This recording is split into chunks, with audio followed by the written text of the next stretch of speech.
Hi, Grizzlies. Good morning, good afternoon, good evening, whatever time it is there for you. Thank you so much for joining me here today. Welcome back to another episode of Grizzly True Crime. My name is Grizzly K. This is, of course, Missing Person Monday or Mysterious Disappearances. So we're going to be covering some cases as always. Thank you so much, mods, for being here. We are going to be joined today by Mr. David Robinson. That should be on the half hour. So in the next 29 minutes or so, if you wouldn't mind, please hit the thumbs up, smash it, tickle it, give it a hug, okay? It helps so much. I want to give you an example of how much you guys help in these cases, okay? Welcome. Good afternoon to Jan. Hello to Bertel. Okay, so, and everyone, hello everyone. I wish I could say all of you, but thank you for saying hello to each other, to me, and everything. You guys are awesome. Okay, morning from the dead of winter in Australia. Good morning to you. Okay. All right. So what I want to show you is, I'll take this little crawl line off. I appreciate the mod so much. You see, remember this case that we shared last week? Missing person Kelly Marie Vazquez. So we looked at this, and if you didn't see this, please look at that episode because we went over it in full, and we also spoke to Kelly's best friend and had her mom in the chat. So if we look at this, Kelly Marie Vazquez of Valrico, Florida, went missing Monday morning, May 24th, 2021. Okay, more than a year ago, you see? Now, because we shared this, over here on Instagram, they've also got a page, Finding Kelly Vazquez. And over here, they were so sweet to share my TikTok that I made. But over here, this was such great news that I saw. They say, the people involved in Kelly's case should be very frightened and on edge. The FBI now has eyes on Kelly's case. I mean, I want to give the Grizzlies an applause because they say, thanks to a podcast we did recently that has reached over 6,000 views, now the FBI is looking at the case.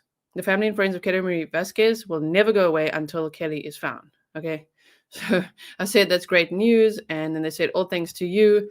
We're not sure yet whether they can get involved or not, but they're looking into it to see what we can do. And I said, I really hope they do. So Grizzlies, I have no control over this. So it's not me to thank. I'm thanking you guys. Thank you so much for sharing that episode. Thank you for hitting the share button, the like button, for commenting. It truly helps.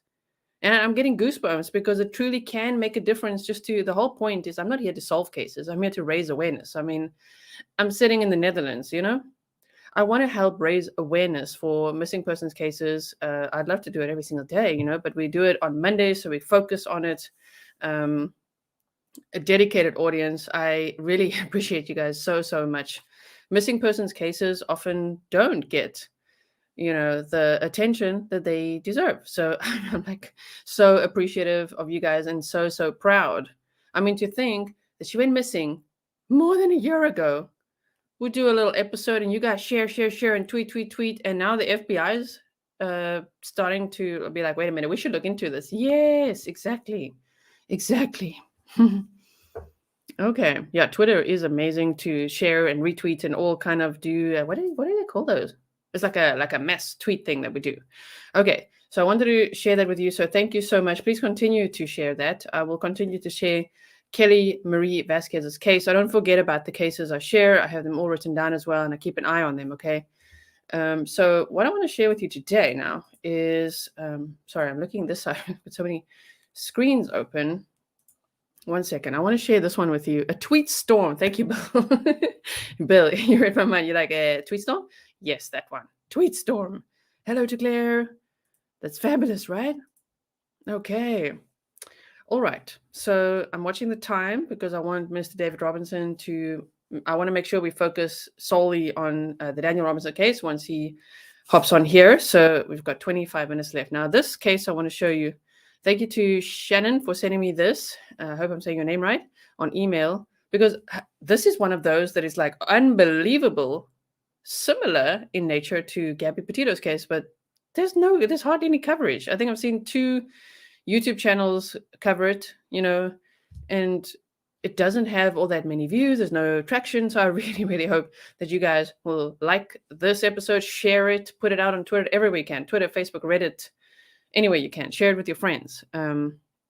Yes, Rambling Rome. I see all the awesome people are here. Yes, exactly. Okay.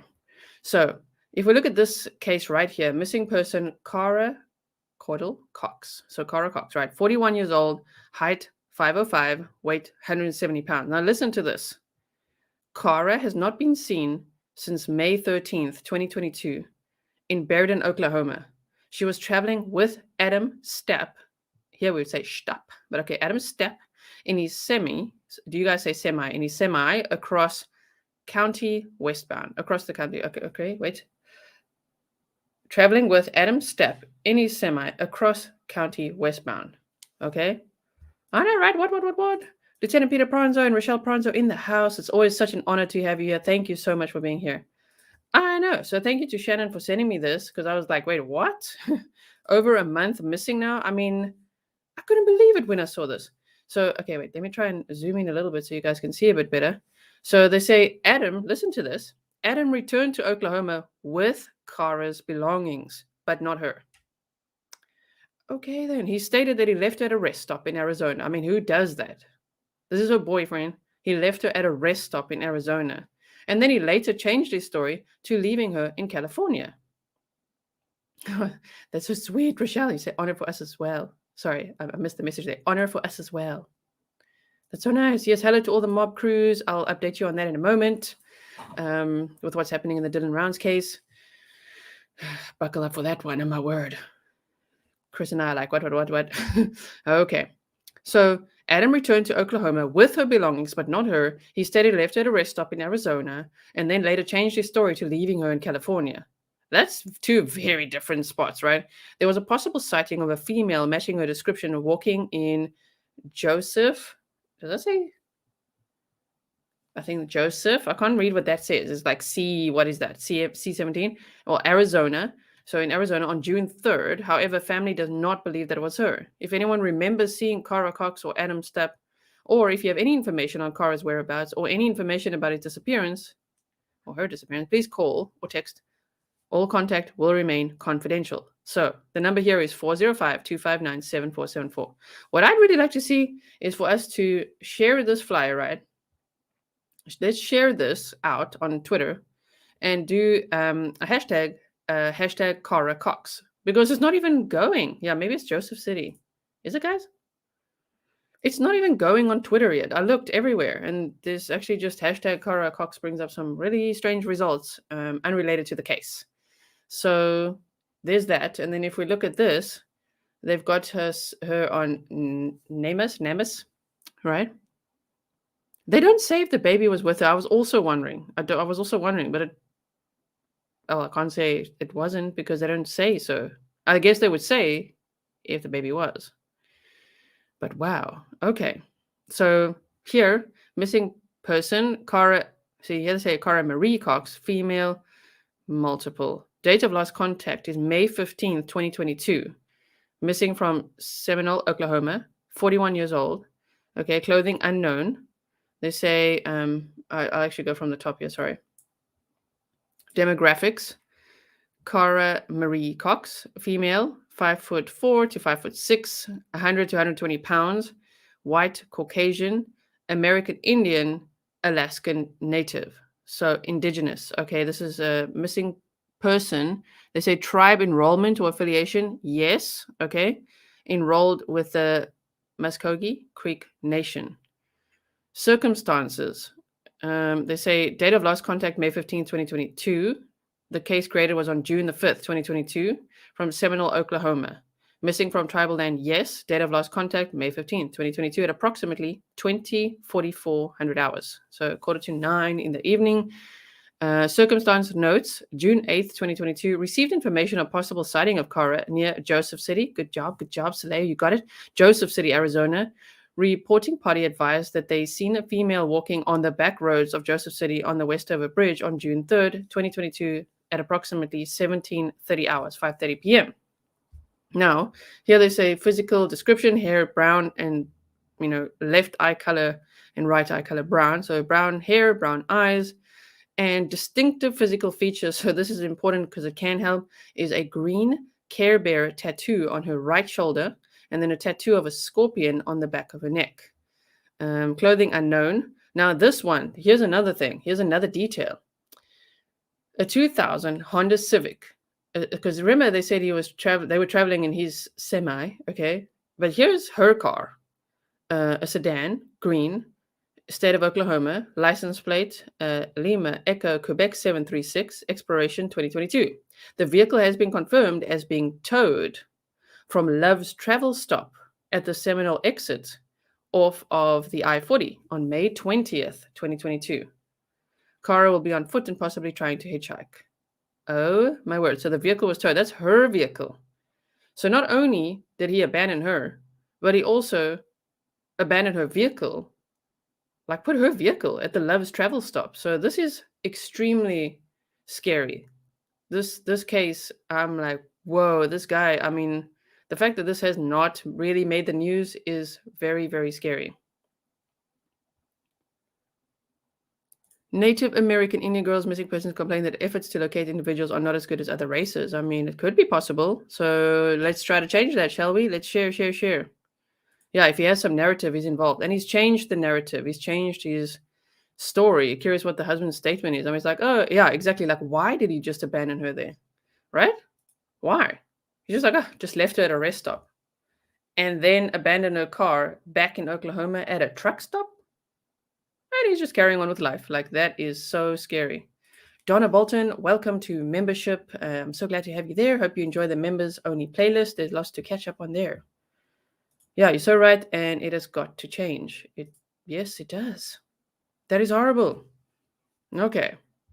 Welcome. Sweet dreams. Better late than never. Better late than never. Hope you'll go back and watch the first 12 minutes that we covered here. Let me just check what the time is. Okay, we're good. That is so nice, Annette. That yeah, thank you to Copper Horse for all those gifted memberships. That's really sweet. So yes, if you guys could please help share her case. I mean, wow, like goodness. Here's another one that I found on Facebook where Mindy Cordell said, "This is my sister," and I did contact them. So you can see over here, I contacted them. I've contacted Candace and Jazz from the Dylan Rounds case and contacted this family as well. I haven't heard back from them. I heard back from Candace, but she said she was very, very busy and she'll get back to me. So anyway, this is my sister, Cara Cox. She was last seen May 15th. She was reportedly left at a rest stop in Arizona in the 20th. However, she's not made contact with anyone since the 15th. She lives in Oklahoma. She'll be on foot, possibly on or near Interstate I-40. If you have any information, please call me at 405-221-6183 or contact the Seminole County Sheriffs Department at 405-382-3434. Right? Oh my word. And here again, here's another picture of her. That's a nice close-up in case you spot her anywhere. Please, all my friends, share this. This is my cousin Cara. If you know where she is or have seen her at all, let us know or call Seminole County Police Department. Wow. Yes. Okay. So, yes, if we could please share that, that would be amazing. Is Chris in the house? Hello to Chris. Yes, so Chris is safe. Unfortunately, poop happens. I don't know what I don't want to say the SH word now. It happens. It happens to the best of us. And unfortunately, there's a car trouble today on the way out there.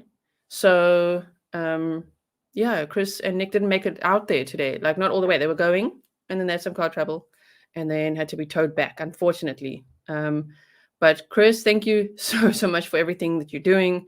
And don't worry, you're excited to hear about this case. We're just glad that you're safe. That's all we really want. No one's like, go, get the footage, help in the search. No one, there's no pressure. Just got to stay safe. Okay. But thank you for everything you do. All right. So now what I wanted to show you. Hold on 1 second, please. I'll just make sure. I want to make sure we share everything. I wanted to quickly, while we have time, and then I'll talk about Dylan Rounds.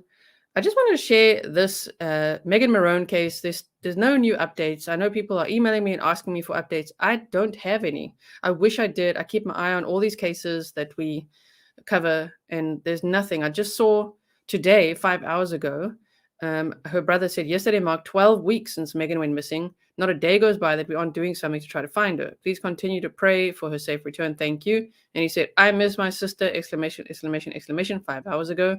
And this was from May 11th before that. And there's no new updates on the website either. So for everyone that asks, can you please do an update? I can't. If there is no update, I wish there was, but there isn't, you know. Oh, okay. Hold on 1 second, please. Yeah, there's no other update. Gosh. Oh, he's going to head back out tomorrow. Wow. My word. Okay. So now I wanted to show you one more thing, which is this one. And then we'll get on to Dylan Rounds.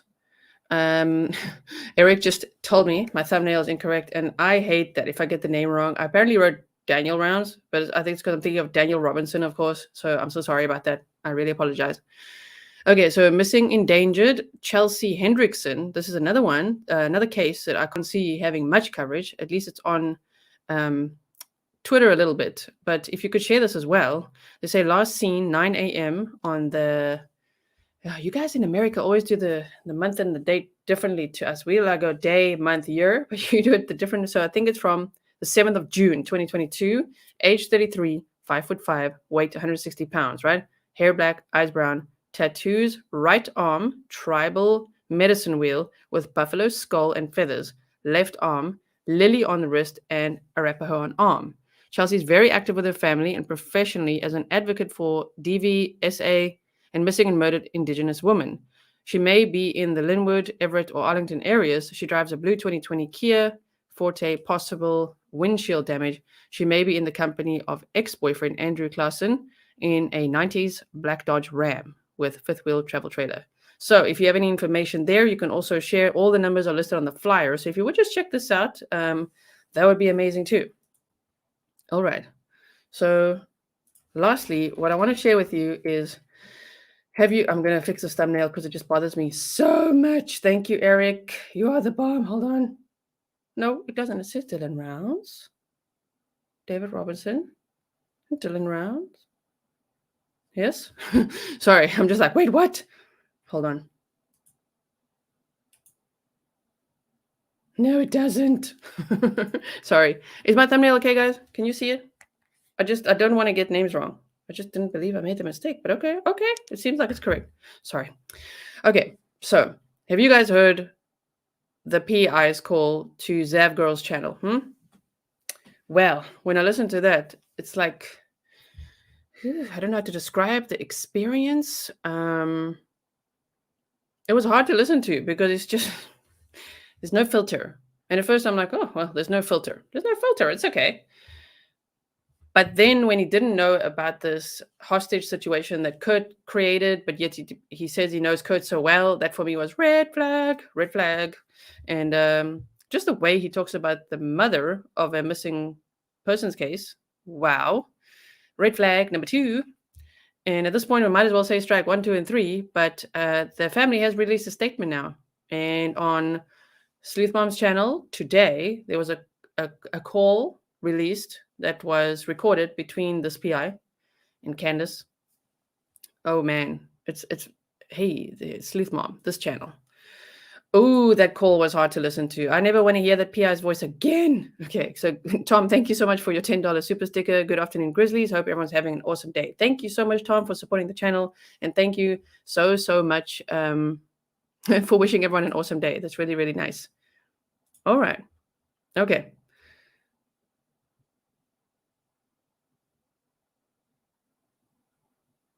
It does? Why does it say that? I don't understand. Just hold on 1 second, please, because it's not supposed to do that.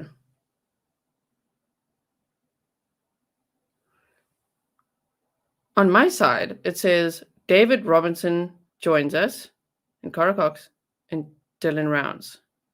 That's what my thumbnail says on my side. Not? Oh, my word. Okay. So I just want to show you the statement that the family has released here because this is very important. But that PI's call, oh my word, it was just like, if he was the PI, why would he say such crass things? Why would he come out with all this information if it's an active investigation, right? Oh, it's in the title. Thank you, Kathleen. Sorry, I should probably check my messages. Thank you, thank you, thank you. Okay, we go. Oh,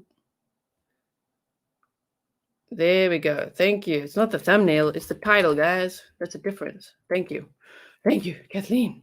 Okay. I'm like, man, I owe you one. I owe you one there. Can't see it on thumbnail. Okay, so here's the statement from the family. Okay, are we ready? Ooh. Ooh. Thank you. And now the statement is gone. I just refreshed the page and it's gone. And I'm very confused. Okay, I was going to show it like this. Okay, so they said, regarding James Jim Terry, okay, so this is the PI's name, right? James Jim Terry is no longer working on behalf of the Rounds or Cooley family. Effective immediately, Mr. James Terry is not investigating, nor is he a spokesperson for the family of Dylan Rounds. Please direct tips and leads to Elko County Sheriff 775-738-3421 or the Box Elder County Sheriff 435-723-5227. For clarification, the family had a difference of opinion on the direction to take with the investigation and on the role of the family should hold. Our roles as the family and the PI for the family are to be active collectors of information. Information gathered should then be passed on to law enforcement to actively investigate. Mr. Terry, however, has focused on small town rumors and conspiracy theory, and we therefore decided to go our separate ways. Once we decided to go a different direction, unethically, Mr. Terry has taken to sharing these rumors, conspiracy theories, and crazy accusations into the public eye. As a result, we have focused on finding information to hand over to law enforcement for them to investigate and do not condone Mr. Terry's actions or handling of information since we have parted ways. Released by the Dylan Rounds family. So yeah, off to get my tinfoil hat. I mean, yeah, he got fired, which makes sense because okay, thank you. There was a typo. I believe they're pulling down to replace it. Okay, I was just like, where is it? Oh my word, I was panicking. Sorry, guys, for a little bit of a messy stream. I'm just like, what? Like, whew. These cases already make my heart drop. I mean, they're heartbreaking, but obviously it's like active investigation. It's just, oh my word, it's just so scary to think that people in 2022 can still just vanish. I just can't. I mean, Mr. David Robinson will be joining us shortly. We are reaching the 1-year milestone since Daniel Robinson went missing, and that in itself is absolutely devastating. Okay, the mom wanted the call released in unison with the press release. Okay, that makes sense. But guys, that call, I'm telling you, if you go, I would almost like not want to listen anymore to the PI, because he's so offensive to the way he talks to the family, the way he talks about the family, the things he's saying. It's just like, ooh, it's just, I feel so bad for the families because that's absolutely the last thing you want. And unfortunately, we see this in so many missing persons cases where it's like, there's always going to be some crazies popping out the woodworks. I don't know. There's someone lurking, just ready to, I don't know what, capitalize on the case or whatever, and just say a bunch of really harsh things, So, yes. So the PI, I know we speculated a little bit on Patreon as well. If you're not on Patreon, sometimes we discuss things there, or I share documents there, or of course share scripts, art, videos, and all kinds of stuff. So that is a great way to support the channel as well. But we were talking over there about this PI, and it's like, what do you guys think? And I was just like, I don't know what to think. I mean, some of the things he said were interesting. However, so offensive. I mean, he's also so politically incorrect. Like in 2022, you're going to be canceled for talking like that. I felt bad for Zav Girl for having him on, and then she had to put a comment and apologize. Some horrible things, honestly. Yeah, this is the thing. Always have to have one crazy person making a circus out of things. It's horrible. So, okay, so that's that statement. I just want to make sure that I've shared everything else. about that case. In that call that I heard earlier, they kind of set him up for failure, like talking about these 2 other kids that have also gone missing, like, do you know anything about that? And he just went along with it. And that was total bait to prove that he's completely fake. It was just like, what a guy. I'm just actually sickened. I'm a little bit, if I seem a little flustered, I'm sickened that this person would do such a thing, Yeah, he didn't even know some of the basic facts. Yeah, true as well. Oh, yeah. So wait, I just want to see if that was also down here. There was something where someone commented on this post. I can't see it now. They commented on that statement that the family released and said, oh, yeah, he's also done this to us in our case. And like other people are coming forward. I mean, this is the thing. He also told everyone that their son is gay. That's an awful way to treat the family. And not just that, but is in a relationship with a 62-year-old man. I mean, and the detail he goes into, the things he says. I mean, it's honestly sickening. Very unprofessional. And he does love to hear himself talk. He does. So I actually texted him the other day to be like, okay, you wanna talk? Because I'm like, what are you going on about? Because, I've deep dived this case and I could definitely ask some grilling questions, but no, he did not respond, which to me is also a sign in itself. I'm just like, interesting. Red flag. How many red flags do we have left, guys? Unfortunately, some people suck. It makes me mad. He was very rude and didn't like him at all. Yeah, that's the guy, exactly. Lauren. Yeah, you mentioned this the other day. That's the guy I saw on the live stream. Was very rude and didn't like him at all. You go, G. Yeah, I was like, come here, buddy. I mean, I was like, do you want to discuss it? Because it's just, you cannot treat family, you cannot treat anyone like that, but family of a missing person, they're going through enough. They're going through so much. It is the most gut-wrenching, horrible thing. And like this person will come along and just be like, I mean, the way he talked to Candace at the end of this recent call was like, why don't you go just get on those podcasts? Why don't you get some more little helicopters to fly around? Okay. Like, basically, like, I'll do the investigations. I mean, it's just disgusting. Honestly, I'm very angry. Am I breaking out in hives yet? If I get angry or stressed, I get this like little rash. So if you see that happening, that's why. I can feel it, okay? I feel it brewing. Yeah, this is the other thing. If Dylan was essayed by them, it doesn't mean he's gay. That's the other thing. No moral filter. Never mind, no filter, no moral filter. That's true. At first when you listen to it, you're like, oh, it's a little rough around the edges, but no, this was just horrendous. So we shared the family statement about it. I don't really want to give this guy any more attention. Just want to tune that right out. Okay. So if he's jumping on all other kinds of channels and things, rather don't pay attention, because of course that will be like feeding the beast, as I say, feeding the beast. Yeah. Thank you so much, Bixie Adventures, for it's Australian dollar, right? $5 Australian super sticker. I really appreciate the support for the channel. Oh no, Ricky's like gonna have to watch this interview. Rather don't. There are no new details. There's no new details because we cannot trust what this guy's saying. He's making up a whole bunch of stuff.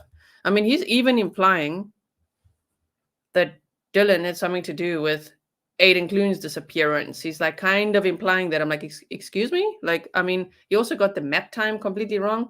He was talking about Aidan Clune, where he went missing. Where's this map? Wait, that's not it. I mean, stand corrected, or just rather quickly. But Aidan Clune, his footsteps led towards this Cherry Creek range. And of course, Lucin, Utah's over here. But he was making as if it's all in the same area. I mean, it's not. It's just not. It's 178 miles away. Okay, like I can't even. The PR's YouTube name? I don't know. Jim Terry, I think. I think it's Jim Terry, because James Jim Terry, and Jim, exactly. Online is Jim. I was just like, yeah, he kept saying the drag queens are all gay and that Saddle Sore was a gay bar. Exactly. And he said, do you guys know what an alpaca is? I thought it's someone from the Philippines. I mean, can you get any more offensive ever? Okay, now everyone, are we ready? Let's wrap that up. We're going to calm down. We've got Miss David Robertson joining us. Hello. Hey, how you doing, Gisela? Good. It's so great to see you again. Yeah, it's good to see you as well. Good to see you. We're busy discussing this case, which I told you about the other day, this Dylan Rounds one, where Oh someone, yeah. if you've experienced this, but some PI, has like latched onto the case and he's saying horrible things to the mother, to the family about the victim, not the victim, but the missing person. Like, oh my word. Have you experienced something like that? I have, as a matter of fact. It's not helpful for a family to experience that thing. It just make it even tougher for a family. So it's such thing as a thing called tact in the way you speak to a family. So I think they should practice that a little more. Absolutely. Wow. Might I just add that your microphone is amazing. You've got that Shure microphone. I'm having microphone envy right here. Let's get a Yes. close up of it. Oh my word. Nice. Yeah, it's a Wow. little change. Just thankful saying just being able to put a YouTube channel together. So Yes. I really appreciate it. Oh yeah, no, no, that's a pleasure. I'm so proud of you for how you're running your channel, all the live streams you're doing. I mean, you're hosting those Q&As. I mean, how many days a week are you doing it now? Just so that everyone, if you're not tuned in, please go to the Please Help Find Daniel YouTube channel and check out the live streams there. So how often do you go live now? Well, I'm doing it once a week now. It's on Wednesdays. Wednesday morning at 6:30 Arizona time. That'll be 9:30 on the East Coast in the morning, as well as I'm doing the second one on Wednesday. That's the prime time. It's at 5:30 p.m. here in Arizona, and that's 8:30 p.m. on the East Coast. So, yes, I'm doing just only one day a week. But I have a team that taught me to.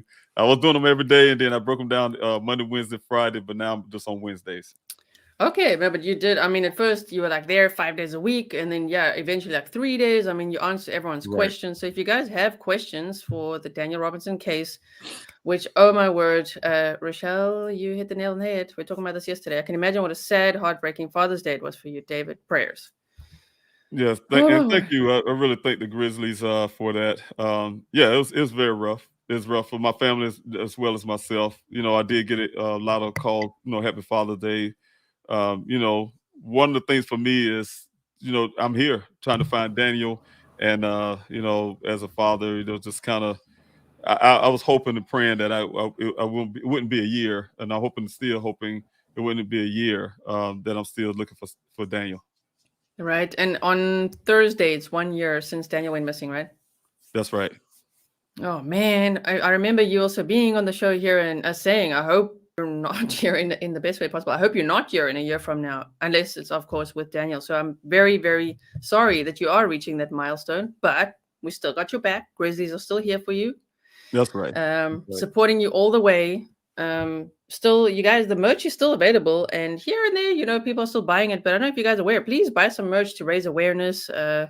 It's Grizzlies love Daniel Robinson.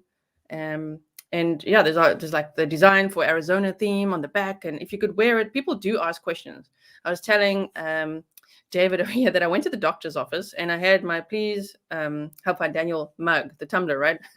And the doctor was literally like, "Who's Daniel Robinson? Like, what is that?" So it does make people ask questions, and then you could tell them all about it. So That's please right. get it, guys.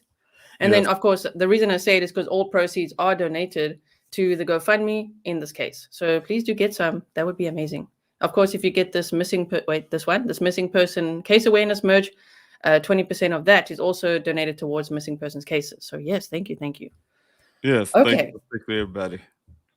so I hope everyone's up to speed on the case. If not, could you give them, in case, let's say, if someone's never heard of your son's case, could you give them like I know you're very good at this one now, right? All your shows and everything. If you could you give them like the bullet points of what happened?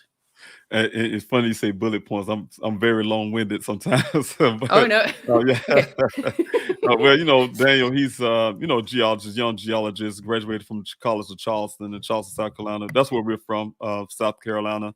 My son came out to Arizona to expand his horizon. I like to say leave the bird nest and started his own life.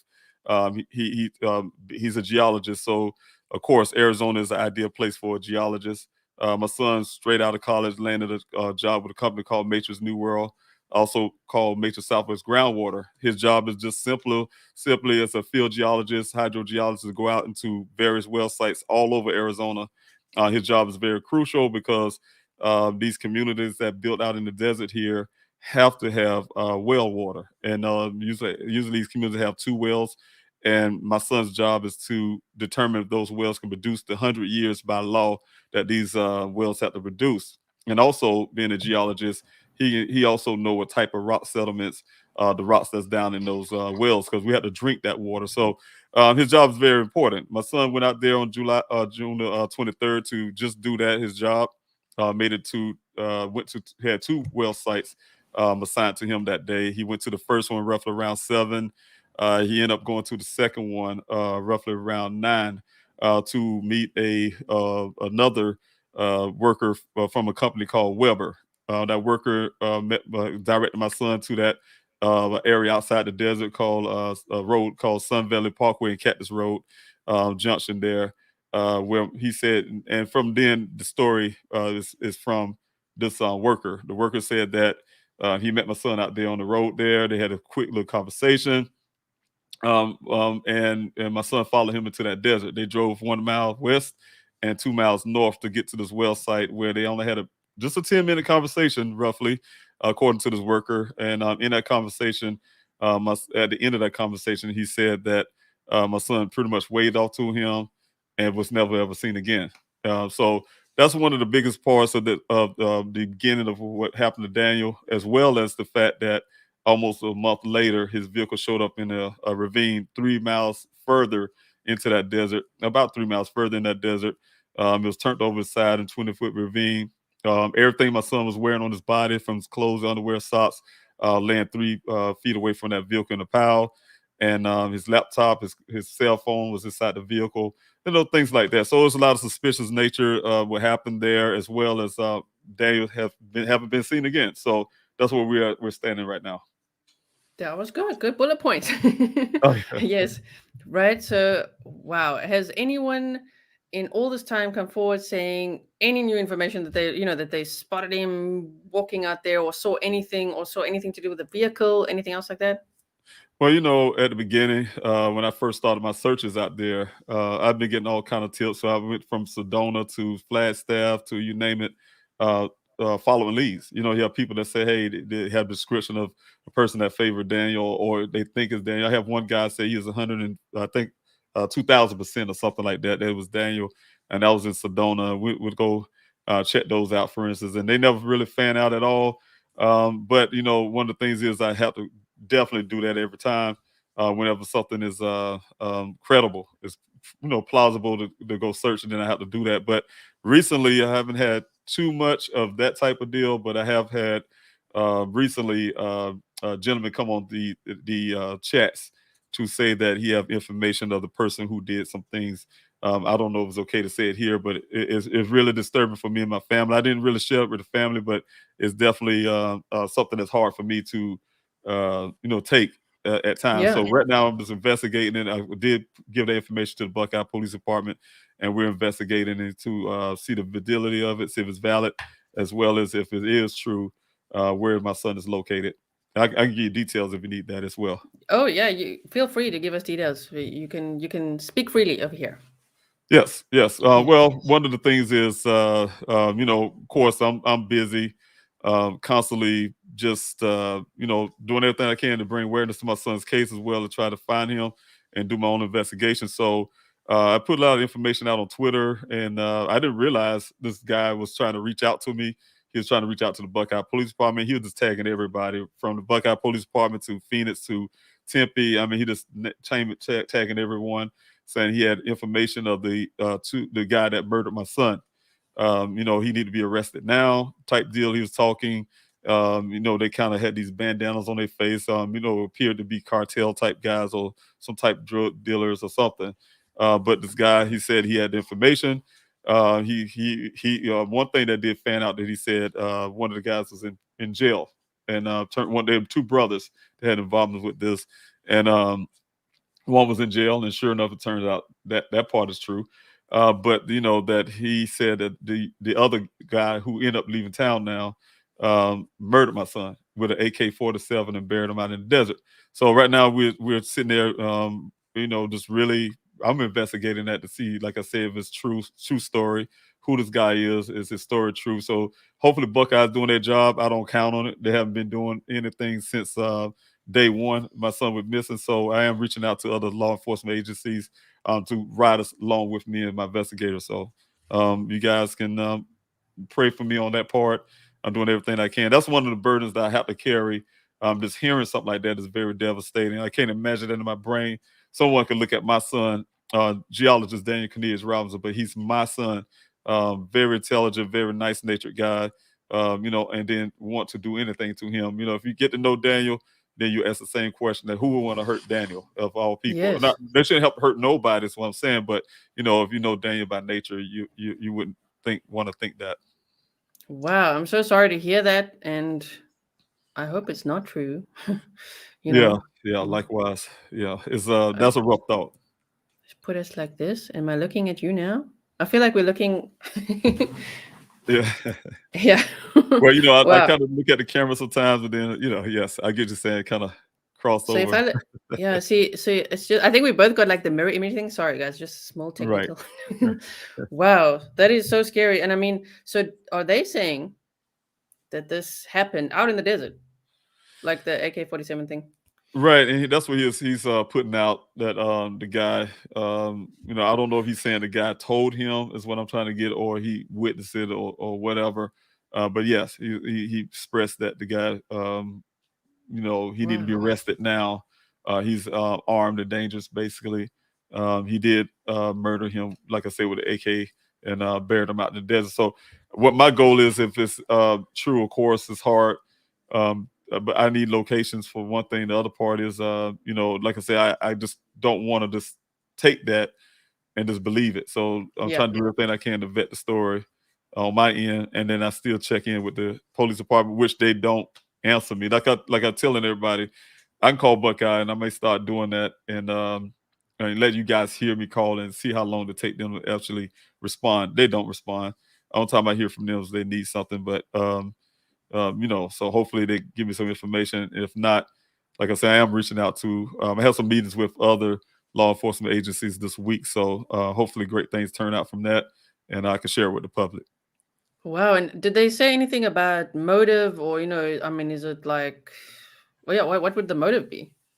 With Daniel, I'm biased, of course. I'm a father, and I'm supposed to be, because I have to, protect the integrity of my son, his personality, his character, and who he is, the person that I know that of Daniel.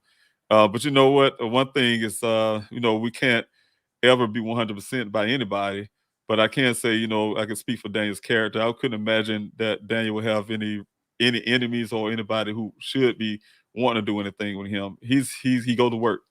Daniel's responsible. I mean, one of the biggest things he's done, he didn't tell me the reason why he started working for Instacart, for instance. He did Instacart only because he wanted to be responsible. Daniel know how he and we have our conversations about how men, we stand on our own 2 feet. We're men. We take care of our families. We take care of ourselves.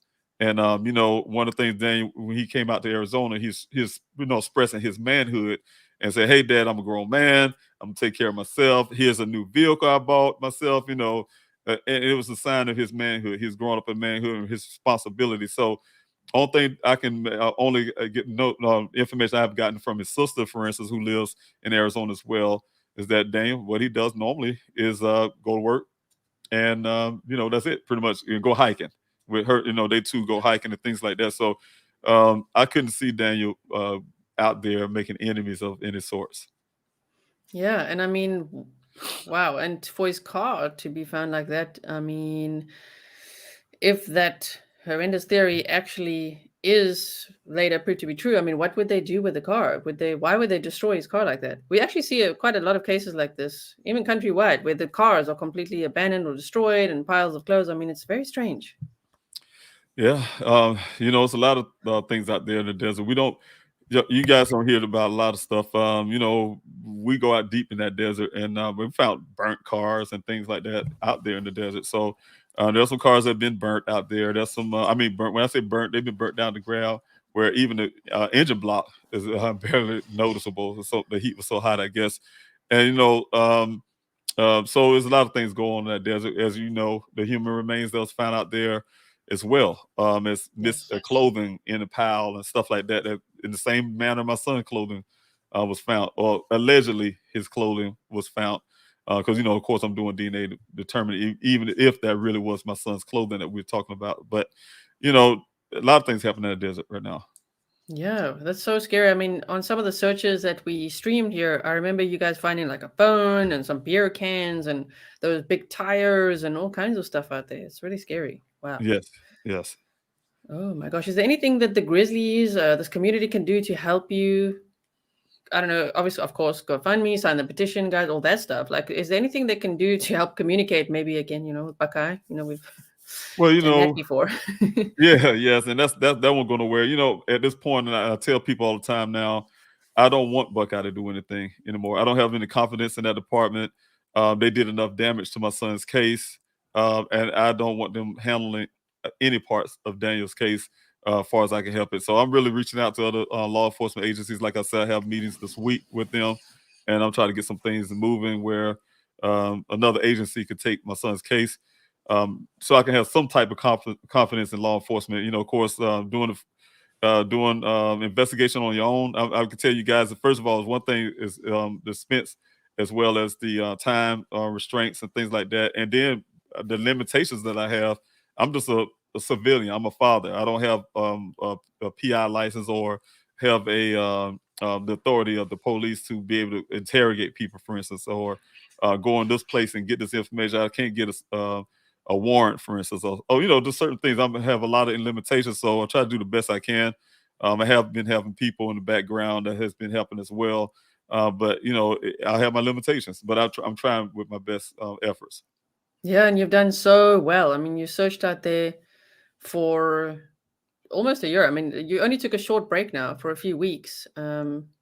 Just for a little bit to re-strategize and get the funding going again. Because I mean, That's right. forensic tests, which you want to do, are extremely expensive. I know a lot of people, they're like, if you look at your GoFundMe, they're like, oh my word, you've raised $264,000. Like, what are you doing? But it's Right. so expensive. All the equipment you've had out there, the forensic test you want to do, it's so expensive, guys. If you want to do this yourself with no government funding, no police help, I mean, that can go quick. So now you're going to relaunch the search on Saturday again, right? Right. I do have, and that's with help. If I didn't get the people that reached out to me, I wouldn't have had to search this weekend. So I want to give credit to them, and I'm really grateful for those who came out. One part of that element came from the Black and Missing, or the foundation that helped as well. So I can get this search going. What I'm saying, I don't know what's going to happen in the future searches, but I do have one this weekend. Okay. And my main focus is to try to get one area that I mean, it's multiple areas that still need to be searched, but it's one area I really want to get to that, I was feeling really heartbroken that we only had like 20 people out there that day, and we didn't get to get this area searched that I really want to get searched. And but like I said, because of everything I had to and my responsibility, I had to pause the searches. But hopefully we get to get those areas this weekend. Yeah, those were your special ops searches, right? That's I right. remember when you That's did right. that. Yeah. I was That's like, I right. want to be part of that. Yeah, Yeah, that's right. exactly. So if you guys are in the area, if you could go out and help on Saturday, that would be amazing. You're meeting again, Sun Valley Parkway, usual meeting That's spot? right. Off Sun Valley Parkway, Cactus Road Junction there. And it's be at 5:45 in the morning. And the reason why it's so early, some people try to get me to do 4:45, but I don't think people would get up that early. But we try to get there early as possible because it's a desert. It gets hot out there really quick.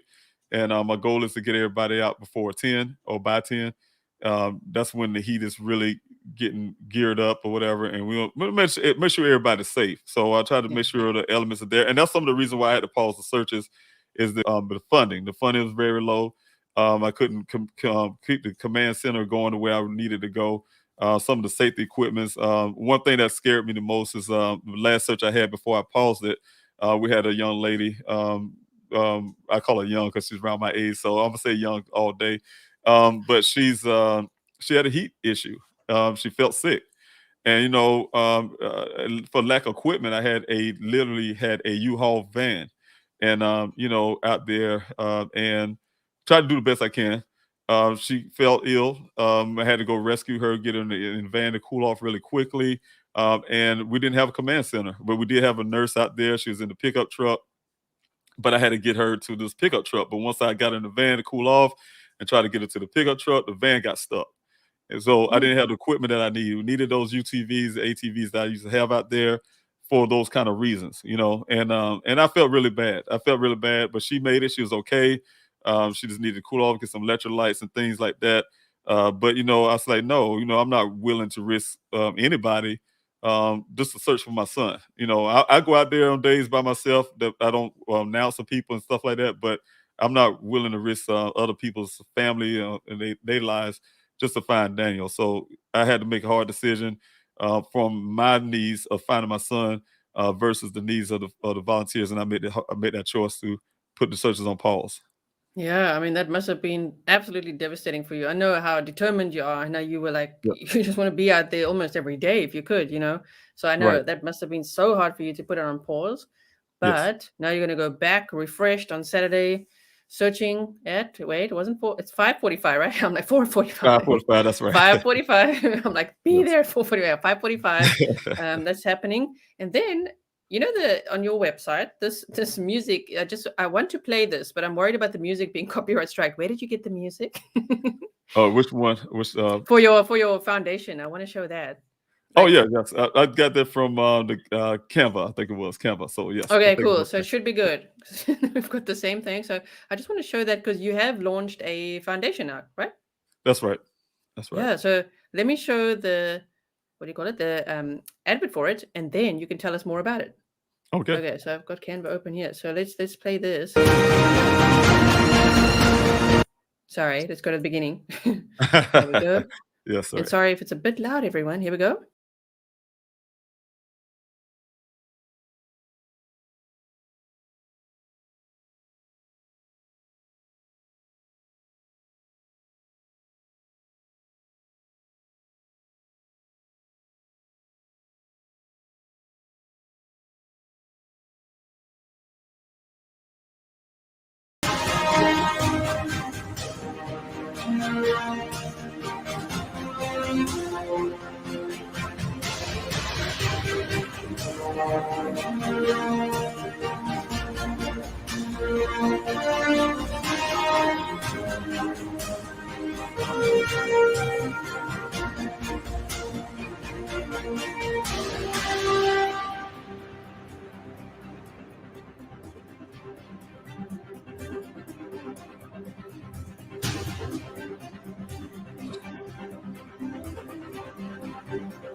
Man, you make some powerful presentations.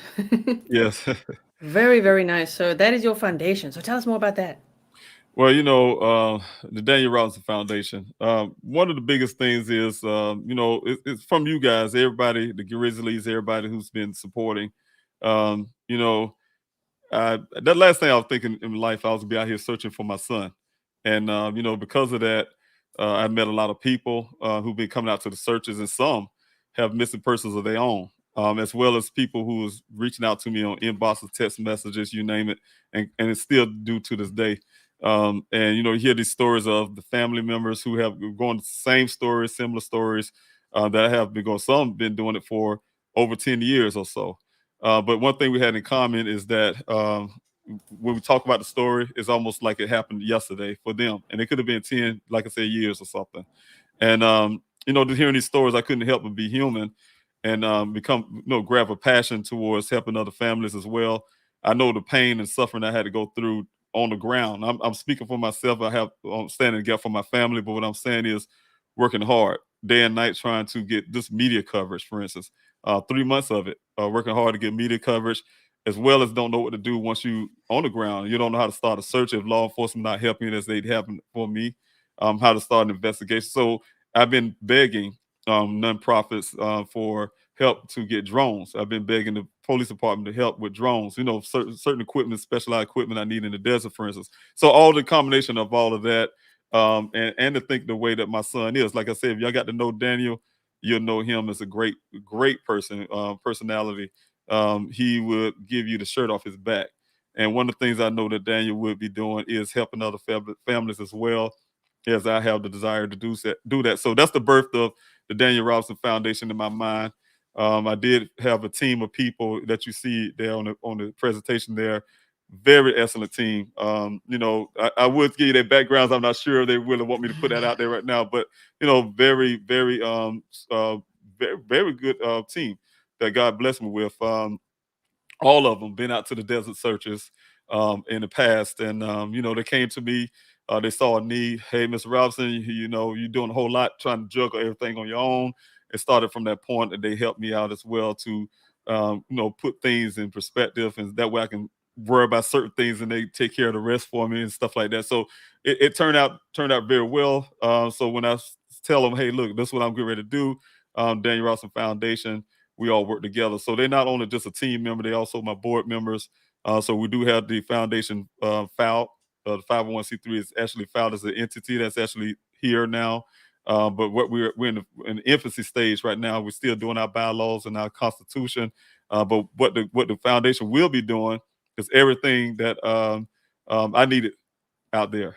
Provide some of those drones, provide those equipment, provide money for the family, get the flyer distribution. So you guys hear me saying things like in the public, hey, I need ambassadors out there from different cities to pass out Daniel flyers. That's to help me to find Daniel and get that word out, but also is for the foundation in the future. It's the same people that's out there that's helping us, helping like that, will be helping with the foundation as well, hopefully. So Yeah. that's if another family comes and say, hey, we need this, my family went missing. And the only thing we have to do is you put a PDF there and it's automatically in those other cities. So just like a blink of eye type deal. So putting the infrastructure there basically for the foundation. So all that's to help other families, as in the event that's happening this weekend. That is amazing. I mean, I'm getting goosebumps. That would help so much. And I mean, the pain and suffering, you're still in it, Yes. of being the father and a family member of a missing person. It's absolutely devastating. I mean, I only get to live it, with the families that are on the show here, and that's already hard enough. I can't imagine actually being a family member. So this is amazing that you've got this foundation and you're going to be helping other families, and you're also inviting other families to be on your show, right? On YouTube. Yes, yes, and that's the thing. One of the big critical parts about finding your loved one and being active, you have to, provide a platform. I like I said, I work hard just to get the local news for 3 months, get the local news to take Daniel's story and really put it out there, as well as Daniel's story end up going national.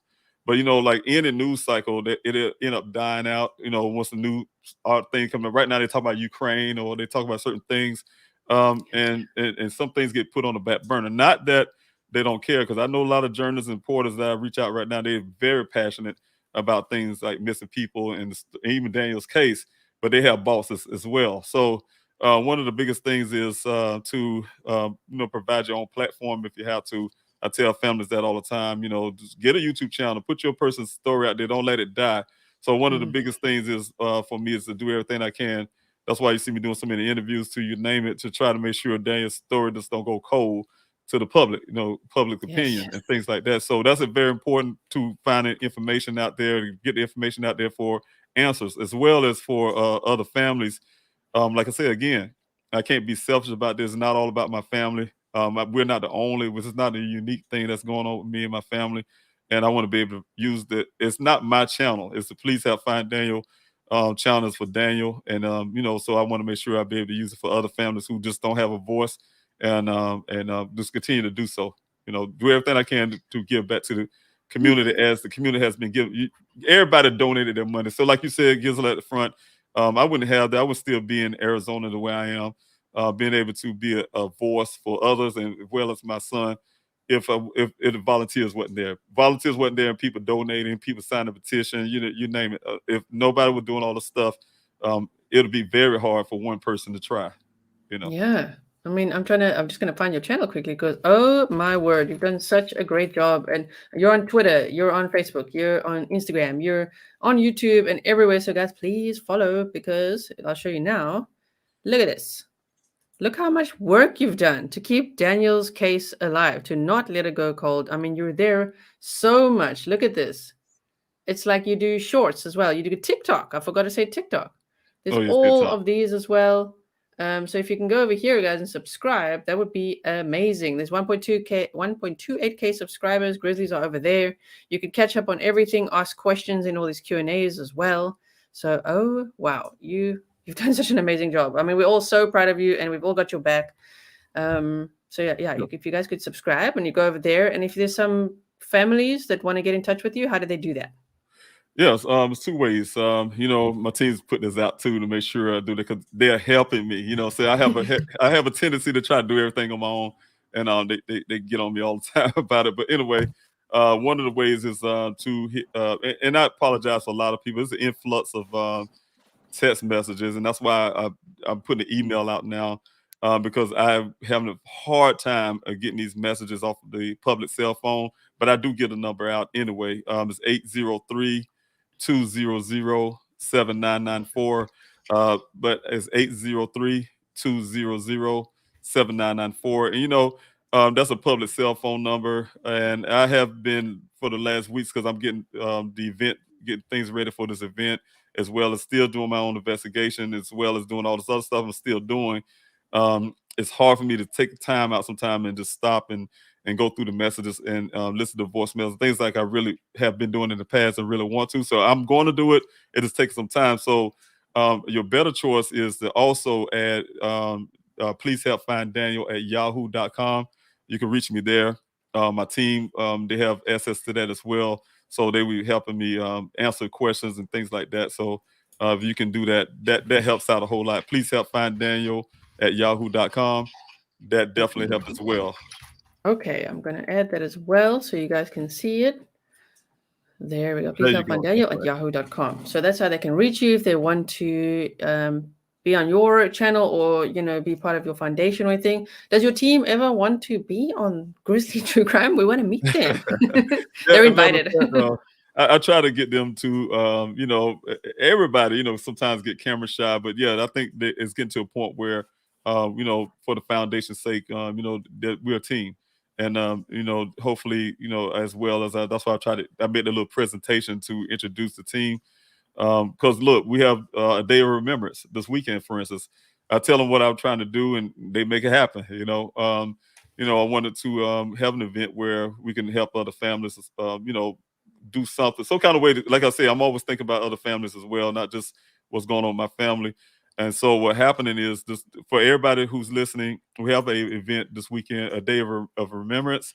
And, it'll be this weekend at 6:30 at the state capitol here in Phoenix. And, what we're trying to do is make sure we are giving other families the opportunity. I'm going to fix that little red part that's coming up there, but the page do work. It is sometimes take that red part to disappear. To get other families out there to share their stories, to provide a platform for other families. We have resources out there. Neighbors would be out there. We have the city, the mayor of Buckeye. I'm sorry. I'll be surprised they show up. But Yeah. the mayor of Tempe, apologize. The mayor of Tempe would be out there. The police department of Tempe would be out there. Phoenix Police Department. And some other resources. We do have the Native Americans, like I spoke about earlier, early indigenous people is what I like to call them. And they would be out, the communities would be out there as well as some of the resources from those communities. So what I'm trying to do is make sure that other people, families get the opportunity to get their person's story out there. So we have some families, they really want to be a part, to utilize the number, and also I ask you really use the email below to give us your information so we can reserve a spot for you. You bring your tables, your chairs, your flyers, your pictures, and we can make sure that you get those out there to the public of your loved one that's missing. So we can all work together, share our stories, and hopefully found your loved one. So definitely want to make sure I provide that for you. Yes, so that is amazing. So on Saturday, you're having the searches first in the morning, and Right. then on Saturday, same day, 6:30 p.m. At Arizona State Capitol, you're That's meeting right. there. And I know I'm repeating now, but you will have the opportunity. It's so amazing to share your missing loved one's story by setting up your own table, bringing a photo, talking with other families, and speaking if you so desire. That is amazing. That's right. Wow. And, and that's it's good, but too, because like I said, we can share it. One of the biggest part I like is we'll be sharing stories, and we learn from each other. Yeah. Sometimes families, when we go through things, like I said, nobody have a playbook. Just being around each other, we can tell each other and help each other out. So just have that connection together, and Yes. and work together. So Yeah, that's amazing. And thank you, thank you for being here as well. And John Q yeah. and everyone who I know Oh supports yes, David. Thank you. So nice to see familiar faces, also from the chats on your show as well. Thank you for being here. Lieutenant Peter Pronza says, "We got your back, David." yes. Thank you. That's so nice. So that is so awesome. What a concept, right? This is amazing. I wish I could be there again. I've got FOMO. I want to be there. Of course. And I believe you met Stephanie, one of the Grizzlies, at Yeah, CrimeCon. that's right. Yes, that's right. Yes. Thank you So so tell us much, about Stephanie. how was CrimeCon? Oh man, that was amazing. One thing I'm just learning, especially with you, Gisla, and just the true crime community. I mean, just very loving people, very dedicated, and when people get engaged, they really get engaged. And so, the experience I had there is surreal. First of all, I'd never been to Vegas for one point, and to be able to get flyers out, we went out in I guess they call it a strip, and we had carried, I think it was 12,000 flyers or 15,000 flyers. We got rid of all of them.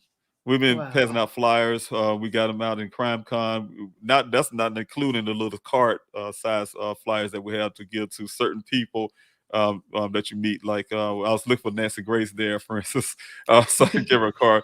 But she's been eluding me the whole time. But I did do an interview with her the other day, so y'all Wow. be looking out for that coming out as well. But the thing is, just being able to meet some of those people there, as well as the Grizzlies that was there, as well as the community, like I said, the true crime community, who was really giving me the opportunity to do some interviews with the podcast and things like that. So just get Daniel's story out there. I mean, it was amazing just to get the story out there, and then I learned a lot. So it was a great time.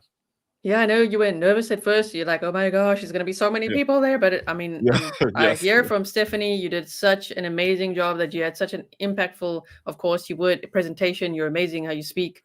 So this is so great. Thank you, Stephanie. Also, Stephanie told me the scoop, everything I yeah. missed. Thank She was you, there. Stephanie. Yes, wow. So that was amazing. So I see you were here as well with Nate Eaton with Yes, East yes, Idaho News. That was that's amazing to right. see you there as well. So I'll Yeah, just he's the show a one quick. who gave me Nancy, got me in touch with Nancy Grace. Yes. Oh, cool. Yeah. So I'll show you guys because we all know Nate Eaton over here as well. So have a Okay. look at this, everyone, if you haven't seen it. I'll just show you a little snippet and then please go watch it on East Idaho News. Okay, With look. EastIdahoNews.com and Crime HQ. That's so cool. We've got a really special guy here, Mr. Robinson. Why are you here at CrimeCon today? Well, I'm here to bring awareness to my son's case, geologist Daniel Cornelius Robinson. He went missing on June the 23rd last year. I've been out in Arizona searching for him since. And what were the circumstances surrounding his disappearance? Well, he's like I say, he's a geologist. He's hired on as a field geologist. He was out there working in the well outside in the remote area of the desert. He was with one other person. He pretty much got in his vehicle when he drove off. He was never seen again. And he drove off by himself? Yes, he did. Wasn't this amazing? What a moment for you to be with Nate Eaton. He's very intense, Yeah. right? He's like looking at you like That's I right. would be so nervous. What? But that was so cool. And then he introduced you to Nancy Grace. Oh my gosh. Yes, and behind the scenes, he's really gracious as well. He'll call and check on you and things like that. So, it's Wow. not something that just ends on the interview. He's one of the ones I know that actually talk to you, not just on the interview, but after the interview, and still say, "Hey, I'm just calling to see how you doing," or whatever, text and see, "Hey, how your day going?" That type deal. And so Wow. I really do think a lot about people like that. Now we like him even more. Yeah. That's so nice to hear. I also Yeah. want to share your petition. So let me quickly put this on just so that we can make sure. So the signatures are at 117,408. The goal is 150,000. So if you guys haven't signed it yet, please go there. Name, last name, email. You can use different email addresses, hint, hint. That's right. And please remember to click the link in your email inbox. You got to do that to finalize your signature. I'm sure lots of people have missed out on that. You know, they do this and then forget to click the link there. Please click that link so that it registers here. And let's get that to 150,000. That would be amazing. I mean, it's still impactful. It still helps, right? That's right. You know, and it's your voice. You know, I want to do an update again, but I tend to think of it as a voice. You know, saying not just a signature, it's your voice, and then when you use multiple emails, your voice is louder. And so if people who signed the petition agree. You know, some of the things I have there, they agree with Jessica Daniel. They agree that more need to be done. They agree with the fact that missing persons shouldn't have to wait 12, 24 hours or before they can report their person missing. You know, some of those changes that need to be done in the law. So they agree. So if you agree with anything that I have there, your voice that you put in there amplifies that. So thank you all who are already signed. I remember it was only about 5 or 6 voices on there, but look where it's at now. So I thank everybody for doing that. Yeah, that's amazing. And if you guys, once you also finish signing it, it will also give you the option to share it. So please do share that. Share it on Twitter, share it on Facebook, Reddit, WhatsApp, TikTok, wherever you can. Share it everywhere you can. Share it with your friends. Get them to sign it as well. I mean, I don't think it's all that hard. We can get it to 150,000. This community is very passionate. I know a lot of you have signed already, but if you haven't, or you have another email address, please do that. That could be amazing. And then your GoFundMe, you've still got your GoFundMe here. People can share that as well. And this is the Mile Higher podcast. You were on Kendall Ray's podcast as well, and they donated $10,000. That's amazing. Right. They really did. Yes. And, and not only that, there's another one that really do a lot more than just do an interview. You know, as you see the donation, as well as the personality they has as a person, they actually talk to you after the fact. You know, it's just not something, hey, we did an interview, nice knowing you, and move on. No, it's that, they're still passionate about what they do. That is so amazing. So if you guys, I'm sure you all know Kendall Ray, right? If you're a true crimer, you know Kendall Ray, and she's got multiple channels. So if you go to her channel, you'll see this Mile Higher podcast. That's also a YouTube channel. And they did such a phenomenal interview with David Robinson. And look at that. I mean, that's like making the whole true crime community proud right now. Like, wow, $10,000 donation. Amazing. So that's so encouraging to see that. So please do share this, guys. Please go over there if you can. I mean, even $1 makes a difference. Whatever you can donate, every bit helps because, of course, the funding is needed. And please do not judge the amount. I know there are people, on social media that sometimes judge the amount. There's nothing to judge. It's been almost a year. We're 3 days or so away from a year since Daniel went missing. These funds have just about been depleted and exhausted from all the searches every single week. I mean, for, as I say, like 11 months, just with a short break. That's much needed. Yeah. The support is much needed. And I really thank you for saying that. It is such much more that I want to do as well. So thank you guys for entrusting me with your money and, and helping me be here in Arizona, as well as being in the fight for my son. Thank you for putting those billboards. I'll say some of the things that have been accomplished because of your donation. Had the billboards from the east side of Phoenix to the west side. So anybody come on I-10, they can ride through Phoenix and head towards Buckeye and say something, And I say it that way with a smile because Buckeye had to see that, So, one of the things is, awareness is very key to me. If I can get information out about my son, that's taking the desert searchers, for instance, beyond the borders. Saying, hey, look, we out there searching with the flyers, with the awareness and things like that. So. Yeah. Wow. Okay. That's amazing. Billboards. I wish I could see that. Yeah. That'd be so really great. I'll see you pictures later on. Yeah, please do. I would love to show the Grizzlies as well. Billboards are so important. And Buckeye's got to see it every day.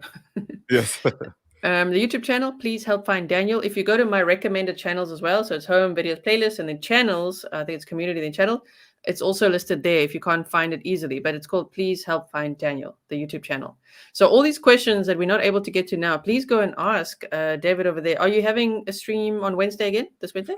Yes, I am. And matter of fact, I had a young lady on the other week. We had some technical difficulty, but she should be on this Wednesday as well. for the morning Q&A. I will be doing a couple things. I didn't say it. I kind of putting it out late, and I'm putting it out today. I kind of slipped my mind, but I will be having a fast and a prayer for Daniel as well this Wednesday. All this is this week. Got a lot going on, but it's this week because here it is Thursday.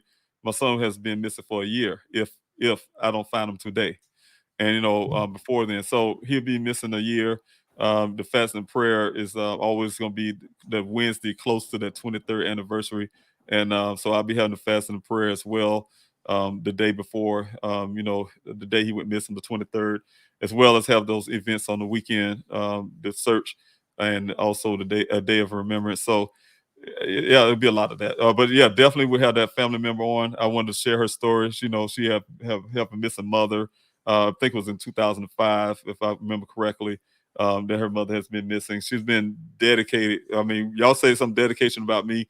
She's been dedicated in finding her mother for years now, and she hasn't stopped. So I want to make sure she have her platform. Use the platform to be able to amplify and talk about her mother. So y'all look forward to that. If you come on, you can see that. Yeah, and if so that'll be amazing for Wednesday. And if any of the Grizzly do want to join in your fasting and praying, I mean, they're welcome to join, right? You encourage that also on social media, like a group effort. That would be amazing as well. Yes, yeah. Karen, you gotta click a link in an email. So it should send you, once you sign up, you do name, surname, email address, and then it will send you a link to your email address. Sometimes it goes to the spam folder or the social folder. Go there, click it to finalize the signature. Very important. Finalize that step. Yes. I'm glad you say that. I didn't realize it had to go through all that just to get the signature. So yeah, maybe I need to say that as well. I didn't know that. So thank you for putting that out.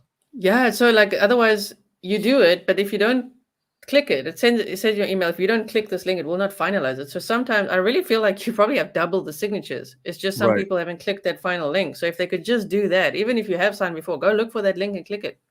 That would be amazing. Thank you for subscribing to his YouTube channel. That's great. Okay. Oh, thank you, Megs. Thank you so much.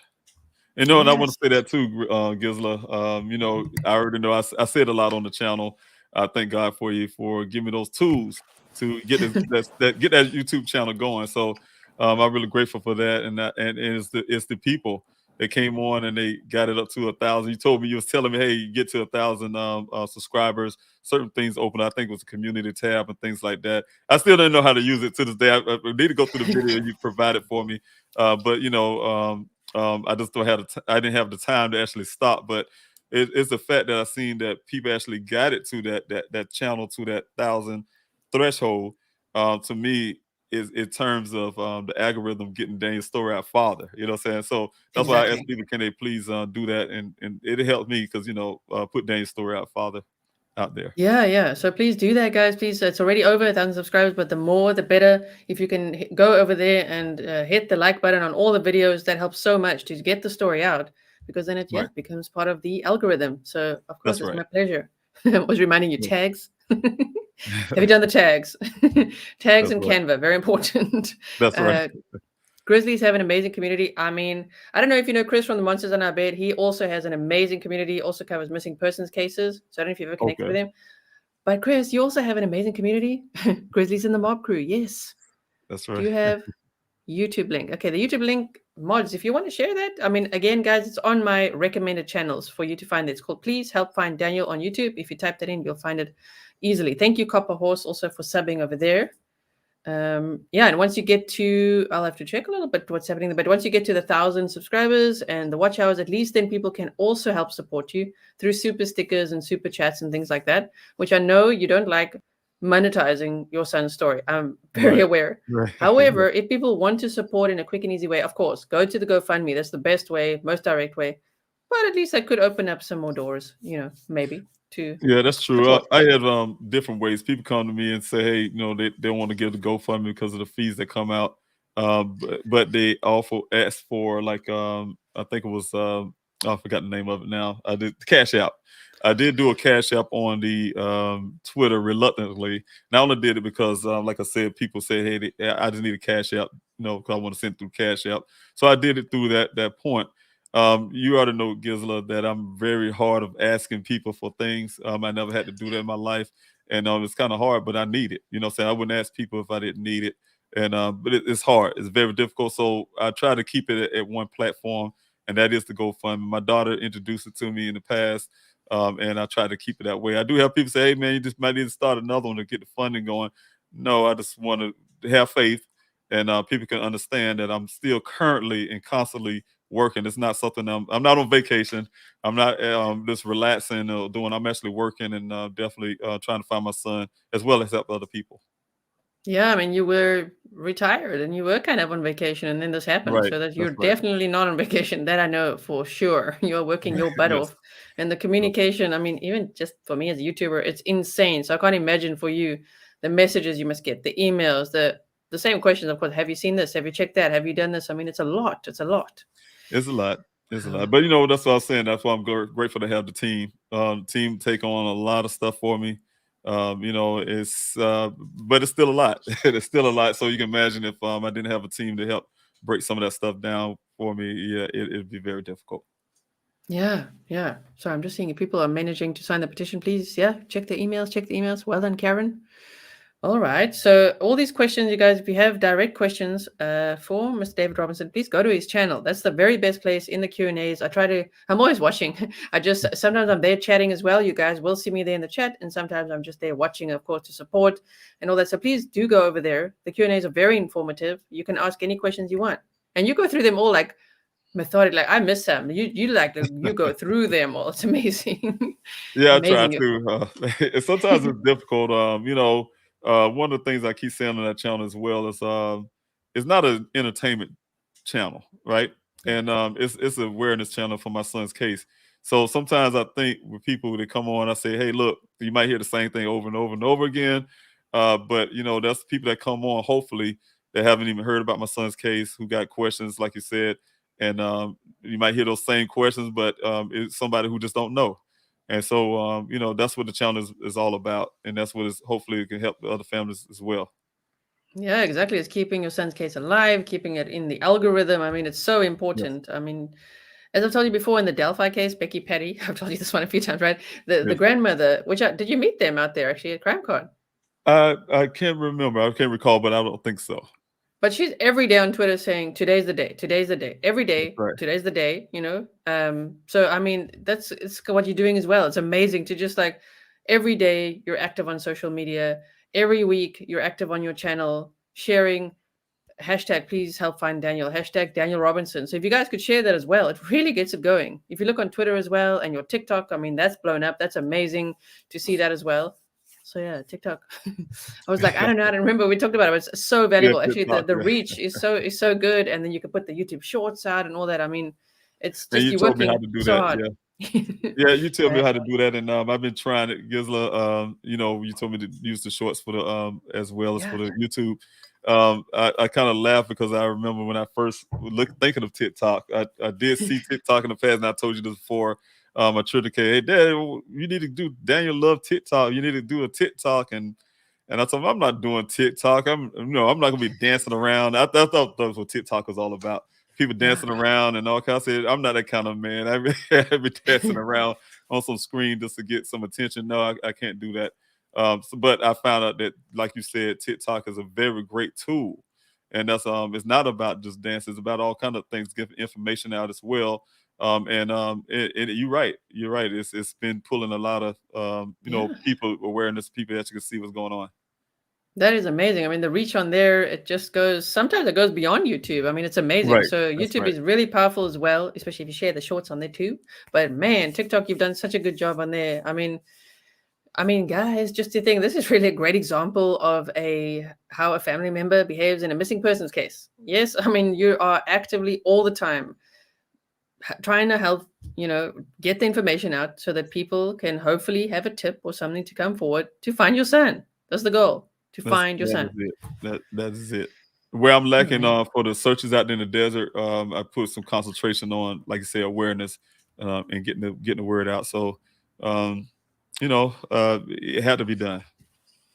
Yes. You guys are asking about Instagram as well. Everything is please help find Daniel, right? Except Twitter is please help find Twitter, 4. That's right. That's right. Twitter's been a little selfish with the character, so I had to just put please help find 4. Yes, but everything else is please help find Daniel.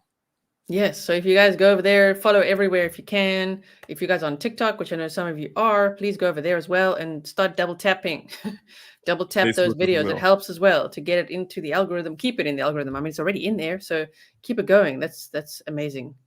Is David still getting assistance out there to help with the search? I'm hoping so. This Saturday you've got one coming up. Right, yeah, this Saturday I do. I'm very grateful. Like I said, Black and Missing Foundation have a lady come out to help with the drones. I do have a group that's coming out as well with the side by sides and razors and things like that. So, and then I have a team who's helping with the command center. So those things right there would be very helpful to get the searches going this weekend. The search this weekend to be concentrated, like I said, on areas that it depends. And then the thing is, I tell people all the time, the way sign in for the search, some people just don't sign in no matter what. And that's okay too, because what happens is we have to make contingency plans based on, I don't know how I'm really going to search until I get there when I see the numbers of people. And then we kind of can judge what area you're going to search and then make that final plan then before the safety briefing. So this weekend, yes, it's been provided by people who came in from these nonprofits to help and assist. So I'm putting my fingers crossed. I'm asking God to bless because like I said, my search has been paused because of funding and things like that. But this search right here, because of the people that's coming to help, to make the funding part easy. I'll just put it that way. Yeah. Wow. Okay. So I'm so glad that you've got such a great team. The A team, right? The 18, You got that's the right. A team helping you out, and I mean, everything is just such great news that you've got the foundation. Of course, we hope you find Daniel, right? But you've got the foundation. You've got everything is in place now. So can you imagine if on Saturday get some closure, get some answers, maybe you find something out, or you can cancel out this. Was it a tip that came in from this horrible story about the AK-47? That's from a tip. Yeah, well, it came in from a comment in the comment section of the Twitter account. Oh, yes.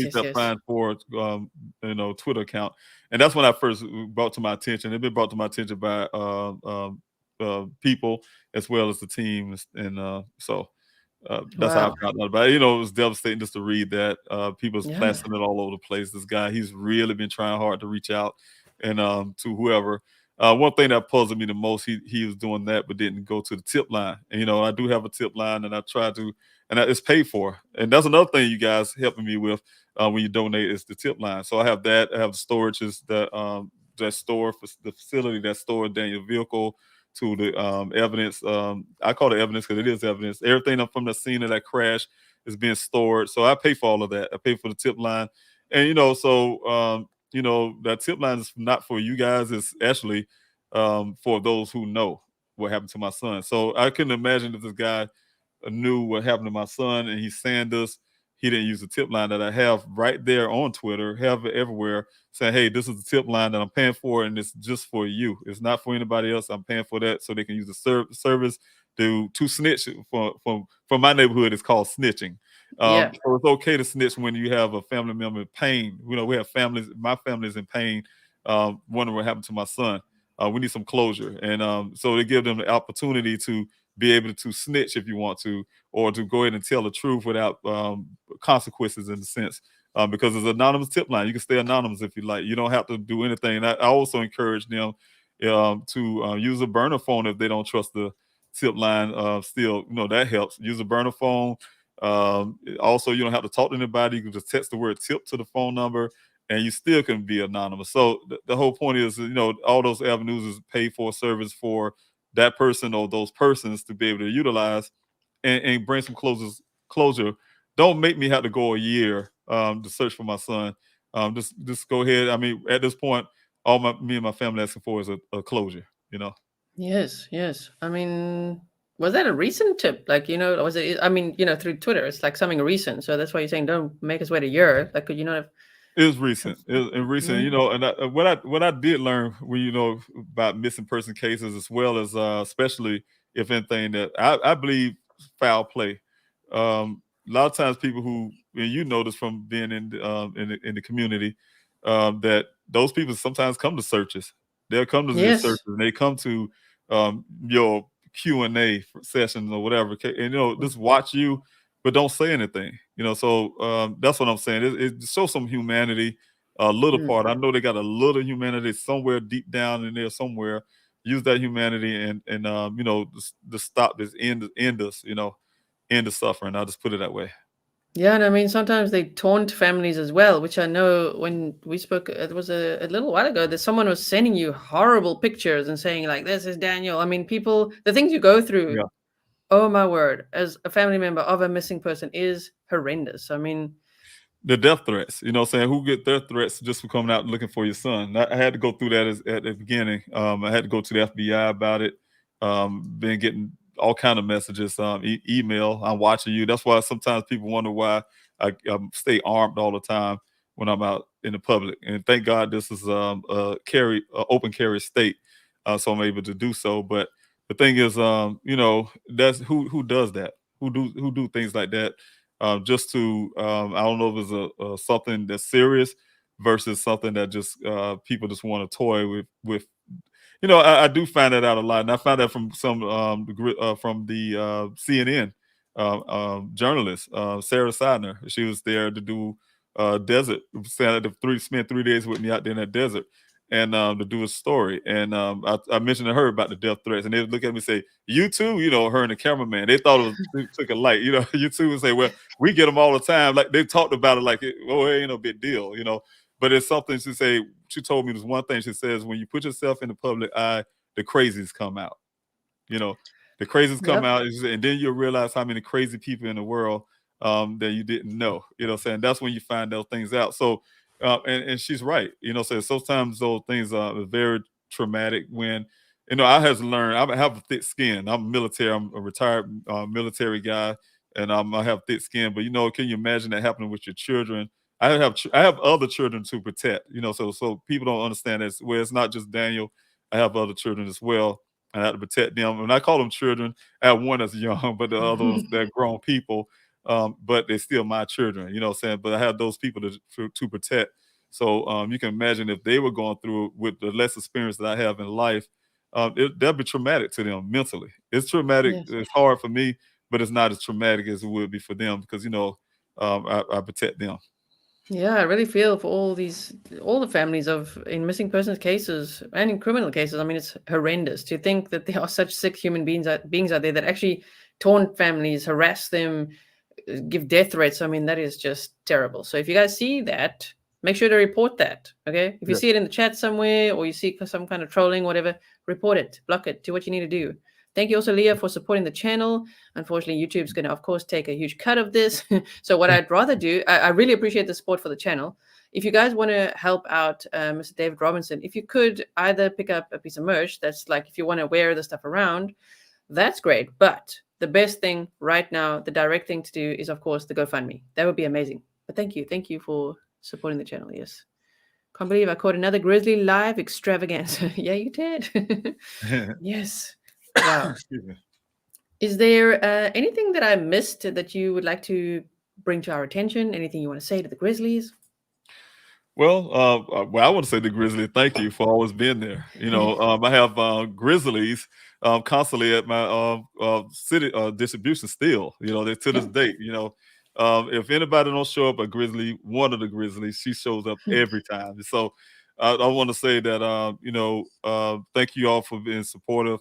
Excuse me, I had a little tickle in my throat, but thank you all for your love support. And since I met Gisela, your community and your the people here on your channel has been showing so much love tremendously. And one thing I know is about the Grizzlies, they make sure they know that they're Grizzlies. They say, "Hey, Mr. Rosa, I'm a Grizzly," yeah, So really grateful for the love support I get from this community and this channel. Like I said, everywhere I go, you guys reach out and have been supporting. I know you have been supporting. Like I said again, I want to thank you for the bottom of my heart because one thing is when you're a family member and you have a missing son, a child. Now I have to keep putting it on for myself, but Danny has a mother, he has his siblings, he have aunties, cousins, he have his grandparents, that's going through the same pain as I am. Well, what I'm saying is you hear me often say, speaking on my behalf, because I'm here on the ground standing the gap for my family. And just to have people like yourself Grizzlies or yourselves been sending me nice messages to, saying, offering support. And I know you have been donating, you have been signing those petitions because I'm still here. And I've started getting some progress. And the progress I have is coming from you guys. It's not just me out here. I'm going to fight for my son. That's what I do. I'm a father, and I'm continue to fight. But like I said, when I have people like yourself helping, that's what makes things get to moving. So I'm really grateful for everything you all have been doing. Yeah. No, of course, I'm facilitating. I'm so proud of the Grizzlies. Thank you, Grizzlies, for representing. That's amazing. Thank you for sharing and everything that you do as well. You guys make me very, very proud. D-Love is here. I'm sure it's making you feel like you're on your own show right now. Hey, D-Love. Oh, D-Love, Thank that's you. right. Yeah, I see D-Love often on your show as well. Thank you for sharing right. Daniel's stories, Mrs. Grizzly. It's an absolute pleasure. And if you're watching this and it's your first time hearing about this case, man, you need to catch up because David Robinson has been on the show probably a lot of times, probably like 10 times or something. There's a whole playlist. There's a massive playlist. I read through the whole police report as well, so you can go through that. You can just go through, even though there's some things in there that I know are annoying. That police report is not your favorite topic, right? All the things that they decided to jot down and what they decided not to. It is changing. It's grown. It's have grown since they gave me the final report. I literally have a final report, believe it or not. And yeah, they gave it to me. They say, "Hey, Mr. Robinson." First they gave me a partial report, and they say, "Hey, my detective finished." The chief, he said, Chief Hall. Once my detective finished, we'll give you the final report, which he did. Hey, this is the final report. We have no more leads to follow. Just a matter of fact, before I came on, I did see a tweet. I've been looking for this for a while from one of the reporters local here. Have Buckeye statement in the public saying, "Hey, we have no more leads to follow. The case is over." Basically, that's when they gave me everything. As well as told my investigator when he came on that they didn't have an investigation. But now, all of a sudden, because of you guys, and that's another thing, Grizzlies, I'm really grateful for the pressure they've been putting on the police department. And that made them, even though it's in my opinion, fabricated, but it made them do something, made them move in some type of action, some form of fashion. But they have been now saying the word investigation. Out in the public, but they haven't told me and my family. So it stands for me and my family. They're not doing the investigation. They never told us they're doing the investigation. So for one thing, and you can't investigate when you gave us everything that you used to investigate. But the point is, I'm saying is you guys have been putting that pressure on them, and that made them kind of move to do something in a sense, saying. So I'm really grateful for that as well with the Grizzlies. Yeah, so keep the wheels squeaking. Yeah, that's what we say. Yeah, keep that squeaky wheel squeaking. Keep the pressure on. So please, you guys, if you could like this episode, share it, comment, go over to please help find Daniel on YouTube. If you could support all that, do some thumbs up, leave some comments. That really helps. Of course, all the social media platforms. That's just the algorithm stuff. Then, if you could sign the petition, also donate to the GoFundMe, that would be amazing. If you want to pick up a piece of merch so you can wear it loud and proud everywhere, there's a huge range. I think it's expanded also to like flip-flops and everything now. You can literally wear an entire outfit that's like, please help find Daniel, and Grizzlies love Daniel Robinson. And then people ask you about it. It happens all the time when I'm out there. I've always got my coffee tumbler with me. So if you could do that, spread awareness, doesn't matter where you are. I'm in the Netherlands spreading awareness over here. So yeah, why not? Then people can go look at it and also, like all the stuff and everything. So if you could do that, and then, I really wish you the best for your fast and prayer on Wednesday, for your stream, and then of course also for the search on Saturday, as well as the Day of Remembrance on Saturday as well. That's a big day for you. Yeah, you're always welcome here. And I want everybody to really do that Day of Remembrance, as well as the search, because I need to be out there and find my son. I need the help. But Saturday is a big day. Like I said, I want to make sure I'm giving back to the community and helping other families. So if you guys can come out and support, whether you have a missing person or not, if you're here in the Phoenix area, if you're not, if you still can make it, we definitely need you out there. The more, the merrier. We have news crews that will be out there as well, covering the story to get those families' story out there. So definitely need everybody out there to help those families. That's my goal. That's my team goal, is to help those families as well. Yeah, that's going to be amazing. So I look forward to, are you going to be like filming a little bit? I know you'll be so busy on the day, but filming a little bit, sharing some footage or anything like that?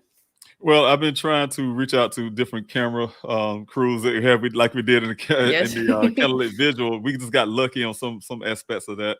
but it's kind of hard trying to make sure we have live feed and things like that. So hopefully we can. I'll Yeah. get with you on that on the back end and see about that as well. But definitely reaching out to camera folks who get those things done. But we will be recording it, but as in have live feeds and working on that part.